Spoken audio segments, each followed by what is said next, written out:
Welcome to The Source, where we combine the headlines with in-depth conversations with the newsmakers themselves. I'm Pinky Webb. Today on the program, a looming jeepney strike threatens to paralyze Metro Manila and other regions on October 16. Senators mull a probe after a former LTFRB official recanted his claims of corruption in the transportation agency. Manibela Chairman Mar Balbuena joins us in the program. And later, the Philippines and Italy mark 75 fruitful years of bilateral relations through a book. Italy Ambassador to the Philippines, Marco Clemente, tells us more later in the program.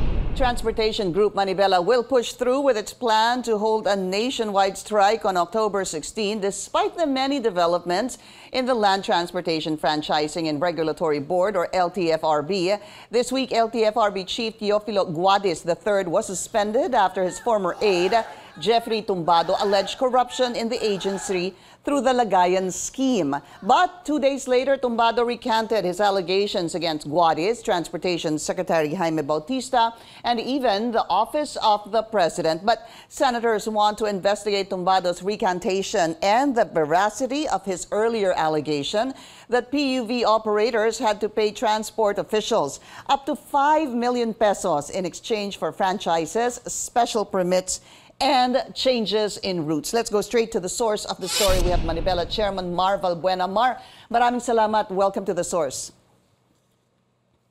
Good morning, Ma'am Pinky, and good morning po sa lahat po ng nanonood. Ang daming nangyari, no? Nung Monday kasi, nagkaroon ng press conference. You were there at katabi mo si dating Executive Assistant Jeffrey Tumbado. First of all, Mar, bakit ba nagkaroon ng press conference? Dahil ba sa isiniwalat ni Jeffrey o dahil sa pinaplano ninyong transport strike? At sino ang lumapit kanino? Ma'am Pinky, sometimes, umpisahan ko po siguro, sometimes July, lumapit na siya sa akin para nung una magsabi lang ng parang pakikipagkaibigan lang. Tapos tumagal, nagsabi na siya sa akin na may mga kalokohan sa LTFRB, ganyan. So nung una, syempre, baka natatakot din ako, kinakabahan din ako, baka patibong to kasi hindi naman kami close ni Mr. Tumbado dahil bago din po siya sa LTFRB at hindi din namin siya nakakatransact. Siguro mga 2 beses lang din kami nagkita tuwing may meeting kami ni Chairman Teofilo Guadis kasama ng mga transport group na kasabayan ko po. Okay, so at doon nga po, habang tumatagal, sabi niya, hindi ko na matiis yung kalokohan dito, sobrang korupsyon, naaawa din ako sa mga tao na hinihingan din nila. Okay, so July. So sabi ko, Ma'am Pinky, so Mark, ganito yun, ano? July, sabi mo, buwan ng July, lumapit na siya sa inyo. Basically, to summarize it, at sinasabing, nakipagkaibigan siya sa iyo, at sinasabi niya may anomalya na nangyayari dito sa ahensya. Okay, so pinaniwalaan mo siya. Pinaniwalaan mo siya. Pero hindi naman agad niya sinabi ito. So, July, may mga pinapadala lang siya ng mga halimbawa kung may mga issue kami dahil katatapos lang ng transport strike, kung maalala nyo po nung second zona, and then mga August na siya nagsimula sa akin na unti-unti magsabi na may mga corruption dito. Okay, now so, sabi ko kung meron kang Mark, let's go back to Monday. So Monday, gusto ko malaman bakit nagkaroon ng press conference. Yung Monday po, ganito po yan, Ma'am Pinky. Bago pa mag-September 25, originally ang plano niya September 25. Itataon ito sa birthday ni dating chairman Teofilo Guadis.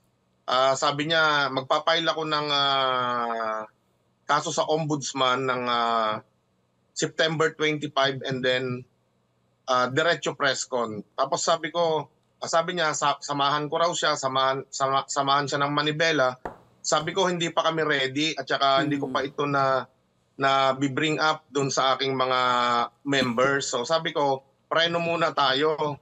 And then sabi ko, kung sasamahan ka namin, kailangan din namin ng matibay na ebidensya na manggagaling sa'yo. So medyo naawat ng konti kaya nag-meet muna kami bago yung nangyari na to. Actually twice po kami nagkita. Inimbitahan niya ako na magkape and then in-invite niya rin po ako sa Subic. Anong meron sa Subic? Kasi po yung lawyer niya po taga doon eh. I see. Okay. Kaya doon po kami nag-usap. Okay, pinaniwalaan mo, ganun ba? You believed him. That's the reason why you sat beside him during that press conference. It's safe to say that, right? What kind of evidence, Yes, ma'am. anong mga ebidensya ang ipinakita sa'yo ni Mr. Tumbado?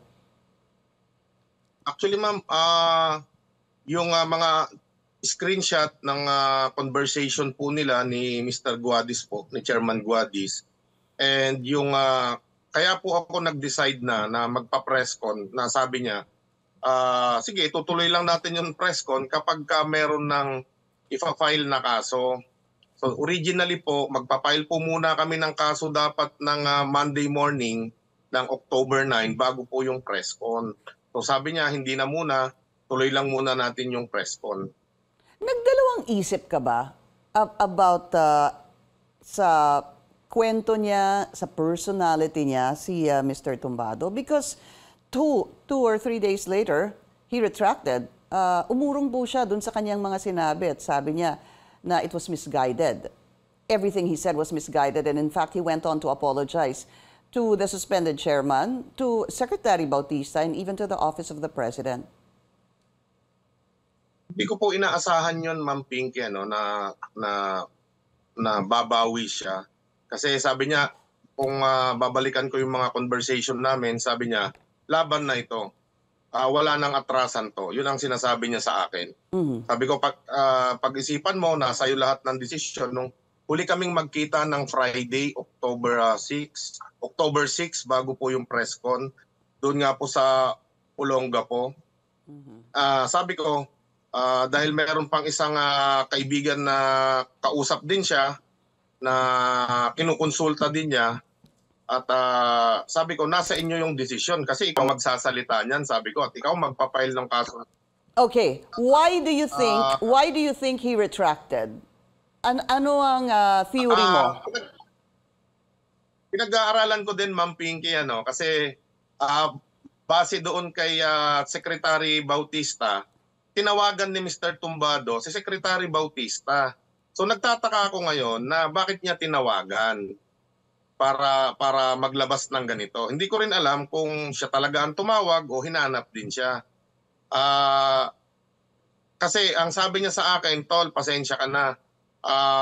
Yung parents ko nasa ospital, tinakbo sa ospital, kailangan ko ng ganito, pasensya ka na. So nakakaramdam na ako na baka may gagawin ito. Kasi that time nasa CIDG po ako sa Camp Crame para magpa-blatter.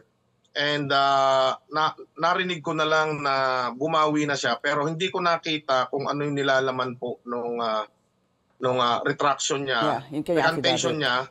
Hindi ko po nabasa yon bago niya po ilabas. Pero sa akin po, wala pong epekto yon. Hindi po nakaka-apekto sa akin yon doon sa nangyari po na press con. Siya po ang nakiusap sa amin na samahan siya. Hindi po ako ang nag-aya po sa kanya. Okay. So, sabi niya, hindi ko naman kakayanin ito na mag-isa. At ang may nagtanong pa nga sa kanya, sino ang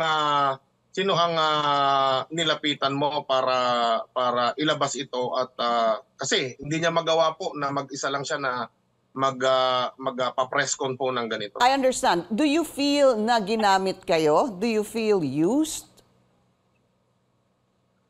Nung bumaliktad na siya, siyempre hindi mo po maiwasan na mag-isip po na baka may napagkasunduan na rin sila ng secretary, di ba? Kasi bigla pong binanatan din ako ni Secretary Bautista, sabi ko hindi kita aatrasan. At sabi naman niya sa akin, pagpasensya mo na, sana maintindihan mo na ganito ang pangyayari. Kasi tingin ko, yan nga pong pangyayari na yan na naglabas siya na gawa po ata ng lawyer yan. Hindi po siya may gawa niyan. Naniniwala po ako na may tao rin na nagmaniobra dyan. Okay, pagka Kasi meron yung namang, nga pong pagka meron naman talaga mga Ano affidavit, kailangan meron ka din talagang abogadong kasama. Okay, ganito na lang, just two very quick questions, Mar, no? Meron pa kayong plano na mag-file ng reklamo before maybe the ombudsman? Because sabi mo, pinakitaan ka niya ng ebidensya.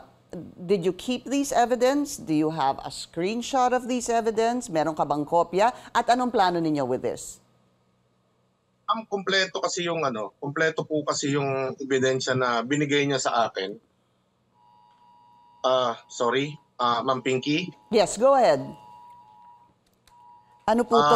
Nasa akin lahat NDRRMC ng alert. ebidensya, simula kung kailan kami unang nag-usap, paano kami unang nag-usap, kung sino ang lumapit, andi dito po sa akin. Pero nangako ako sa kanya na hindi kita ilalaglag dito o kung ano man yung katotohanan, yun lang ang palalabasin natin. Walang maririnig na hindi tama dito dahil sa iyo naman nanggaling ito.